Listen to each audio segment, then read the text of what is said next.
तो स्वागत है आप सभी का exams with MS YouTube channel पर। और आज की इस वीडियो में हम आपके लिए लाए हैं हाफ ईयरली एग्जामिनेशन 2021 का पेपर है, ये इंग्लिश क्लास 12th के लिए। दोस्तों वीडियो को एंड तक ज़रूर देखना क्योंकि हाफ ईयरली का ये पेपर आपके बोर्ड एग्जामिनेशन 2021 के लिए बहुत ही हेल्प करेगा, आपके फाइनल एग्ज़ाम की तैयारी के लिए, आपकी बोर्ड परीक्षा की तैयारी के लिए। दोस्तों इंग्लिश का ये पेपर है class 12th, maximum marks 100 marks का पेपर होता है इंग्लिश का। 3 घंटे 15 मिनट आपको टाइम मिलेगा। सेक्शन ए और सेक्शन बी होते हैं। सेक्शन ए में आपको लिटरेचर यानी कि आपके टेक्स्ट बुक वाले क्वेश्चंस होते हैं और सेक्शन बी में आपसे ग्रामर के प्रश्न पूछे जाते हैं। नोट आप यहाँ पर पढ़ पा रहे होंगे कि अटेम्प्ट ऑल क्वेश्चन, सभी प्रश्न आपको करने हैं। तो सेक्शन ए यहाँ से स्टार्ट होता है। दोस्तों इस पेपर का यूज़ आप मॉडल पेपर की तरह कर सकते हैं यूपी बोर्ड परीक्षा 2021 के लिए क्लास 12th इंग्लिश सब्जेक्ट में। तो यहाँ पर सबसे पहला जो क्वेश्चन है, explain with reference to the context any one of the following passages. किसी एक पैसेज की आपको उसका रेफरेंस लिखना है, कॉन्टेक्स्ट लिखना है और उसकी एक्सप्लेनेशन करनी है। तो यहाँ पर देख सकते हैं आपकी 2 पैसेज दिए हैं ए और बी। किसी एक पैसेज की आपको एक्सप्लेनेशन करनी है दोस्तों।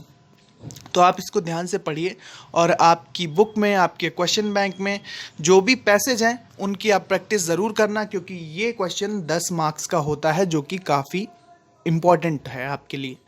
अब देखते हैं दूसरा क्वेश्चन क्या है। दूसरा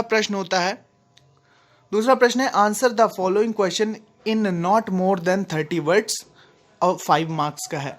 ठीक है, आपको यहाँ पर 2 प्रश्नों के उत्तर लिखने हैं। सबसे पहला है व्हाट हैपेंड विद पथिक इन कलकत्ता, अथवा और आप ये वाला प्रश्न भी कर सकते हैं who was the fellow traveller, what relationship did the author develop with the fellow traveller. तो ये आपकी टेक्स्ट बुक से, आपकी बुक में जो आपने चैप्टर्स पढ़े हैं प्रोज, पोएट्री और सप्लीमेंट्री में, उससे प्रश्न है। आपको इनकी प्रैक्टिस करनी चाहिए और इनको लिखने का प्रयास करना चाहिए। हमारे पेपर का जो तीसरा क्वेश्चन है इस क्वेश्चन पेपर में वो है fill in the blanks in the following sentences with the most suitable words give with in the brackets. तो they also have a for independence. तो यहाँ पर कंपैशन होगा या पैशन भरा जाएगा, अट्रैक्शन या सेटिस्फैक्शन। तो ये आपकी वोकैबुलरी का टेस्ट है। यहाँ पर जो भी उचित शब्द है उसको आपको खाली स्थान में भरना है।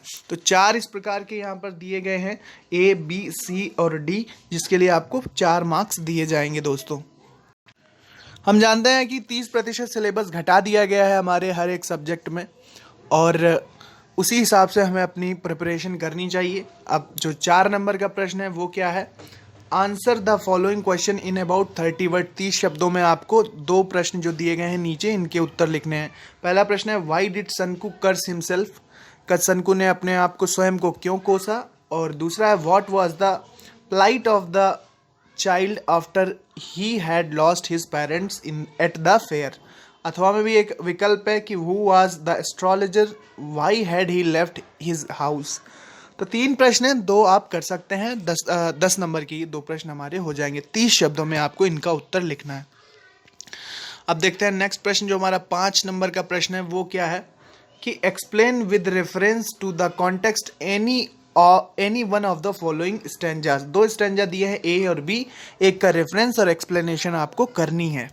ठीक है, चलिए अब क्वेश्चन नंबर 6 होता है सेंट्रल आइडिया पर। तो सेंट्रल आइडिया लिखना है किसी एक कविता का, किसी एक पोएम का। तो एक है आपकी कविता एलिमेंट का, आप लिख सकते हैं, या फिर आप कैरेक्टर ऑफ हैप्पी लाइफ का लिख सकते हैं, या फिर ऑन हिज ब्लाइंडनेस का आप लिख सकते हैं। तो सेंट्रल आइडिया के लिए आपको 7 मार्क्स मिलेंगे। दोस्तों मार्क्स काफ़ी बढ़ गए हैं क्योंकि सिलेबस कम हो गया है। सेंट्रल आइडिया शायद 5 या 4 नंबर का आता था 12th में, लेकिन इस बार सेंट्रल आइडिया 7 मार्क्स में दिया गया है। 7वां प्रश्न है right the definition of any one of the following figures of speech with 2 examples. किसी एक फिगर ऑफ स्पीच का आपको डेफिनेशन, परिभाषा लिखनी है और उसका एक उदाहरण देना। ऑक्सीमोरॉन का लिख सकते हैं आप, मेटाफोर का, या फिर हाइपरबोल का आप लिख सकते हैं। एग्जाम्पल सहित आपको ये बताना है।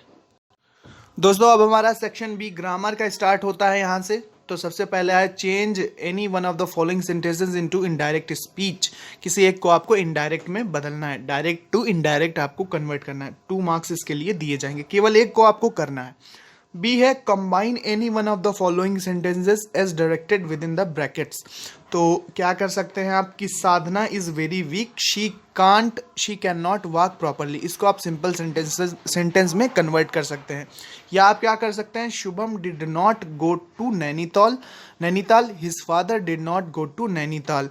कंपाउंड सेंटेंस में इसको आप बना दीजिए। ठीक है, कोई एक आपको क्वेश्चन यहाँ पर सॉल्व करना है, या फिर आप इस वाले क्वेश्चन को क्या करो आप कि सिंपल सेंटेंस में कन्वर्ट कर दो, अथवा इस वाले सेकंड वाले को आप कंपाउंड सेंटेंस में कन्वर्ट कर दो। सी क्या है, सी देखते हैं, transform any one of the following sentences as directed with in the brackets.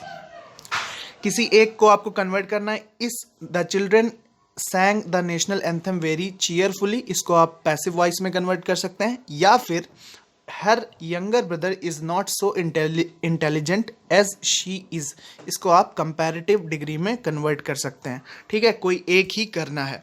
अब देखते हैं, correct any two of the following, आपको किन्हीं दो वाक्यों को यहाँ पर करेक्ट करना है। इनकरेक्ट है ये, अशुद्ध है, इनको आपको शुद्ध बनाना है। दो को बनाना है, इसके लिए भी आपको दो मार्क्स दिए जाएंगे। क्वेश्चन नंबर 9 है, use any one of the following idioms and phrases in your own sentences so as to bring out their meanings clearly। नीचे दिए गए idioms और phrases में आपको किसी एक का मीनिंग बतानी है और वाक्य प्रयोग करना है। अपने द्वारा वाक्य बनाइए, एक सेंटेंस बनाइए जिसमें उसकी मीनिंग क्लियरली समझ में आती हो। बी है, right antonyms of the following, आपको इनके विलोम शब्द लिखने हैं। फिर right synonyms of the following words, ample और वाइल्ड के आपको पर्यायवाची शब्द लिखने हैं। पर्यायवाची और विलोम शब्द 2-2 नंबर के आते थे, इस बार 3-3 नंबर के आएंगे। फिर है, substitute one word for the following expression. तो नीचे दिए गए 2 सेंटेंसेस के लिए आपको यहाँ पर एक शब्द यूज करना है। पूरे वाक्य के लिए एक शब्द का प्रयोग आपने हिंदी में पढ़ा होगा, जैसे जिसके माता पिता ना हो उसको अनाथ कहते हैं, जिसका कोई शत्रु ना हो उसे अजात शत्रु कहते हैं। इसी तरह से इंग्लिश में भी हमें वन वर्ड सब्स्टिट्यूशन करना होता है किसी सेंटेंस के लिए। तो ये भी हमारा 3 मार्क्स का है। ध्यान से पढ़िए, selfish person who always thinks of himself, तो उसको सेल्फिश कहेंगे। ठीक है, the remedy of all diseases, जो भी हो आप इसको सॉल्व करके ज़रूर देखिएगा। ठीक है, चलो बढ़ते हैं। अब क्वेश्चन नंबर ई है, use the following words in sentence of your own so as to bring out the difference in their meanings clearly. Human और ह्यूमेन को एक वाक्य में आप प्रयोग कीजिए ताकि इन मीनिंग्स में जो डिफरेंस है वो स्पष्ट रूप से पता चल जाए। क्वेश्चन नंबर 10 है, स्टोरी का 10 नंबर की स्टोरी होती है। ट्रांसलेशन अच्छा करो दोस्तों, ट्रांसलेशन जब आपको आएगा अच्छे से तो आप हिंदी टू इंग्लिश आप अनुवाद अच्छे से कर पाओगे और आपको 10 मार्क्स आसानी से मिल सकते हैं। स्टोरी बनाना आपको आना चाहिए। 11 है एसे का, तो एसे का क्वेश्चन है 12 नंबर में, 200 वर्ड्स में आपको 200 वर्ड्स में ऐसे लिखना है।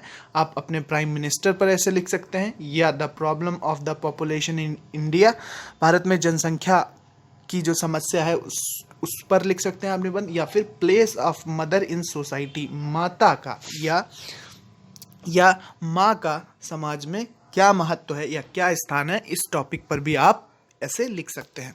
अब अनसीन पैसेज आता है, question number 12, read the following passage and answer the questions given below. Unseen passage के बारे में मैंने एक वीडियो बताया कि कैसे आपको करना है, तो आप उसको देख सकते हैं। नीचे दिए गए 5 प्रश्न यहाँ पर हैं, 6 प्रश्न हैं। 6 प्रश्नों के उत्तर आपको इसी ऊपर के पैसेज में मिल जाएंगे। पैसेज को केयरफुली 2-3 बार आप जब पढ़ेंगे तो इसी से हमारे नीचे दिए गए इन सभी प्रश्नों के उत्तर मिलने लगेंगे। तो अनसीन पैसेज को आप इस तरह से सॉल्व कर सकते हैं, उसी पैसेज में आपको सभी प्रश्नों के उत्तर मिल जाते हैं। तो गाइज ये था आज के पूरे इस वीडियो में। उम्मीद करते हैं वीडियो पसंद आई होगी। हाफ ईयरली का ये क्लास 12 का 2021 का ये पेपर था, इंग्लिश क्लास 12 का। तो इसको आप अच्छे से सॉल्व ज़रूर करना, क्योंकि ये मॉडल पेपर की तरफ वर्क करेगा आपके बोर्ड एग्जाम प्रिपरेशन के लिए। उम्मीद करते हैं बात समझ में आई होगी। Thanks for watching and listening me and good luck for your future. Thank you and bye bye.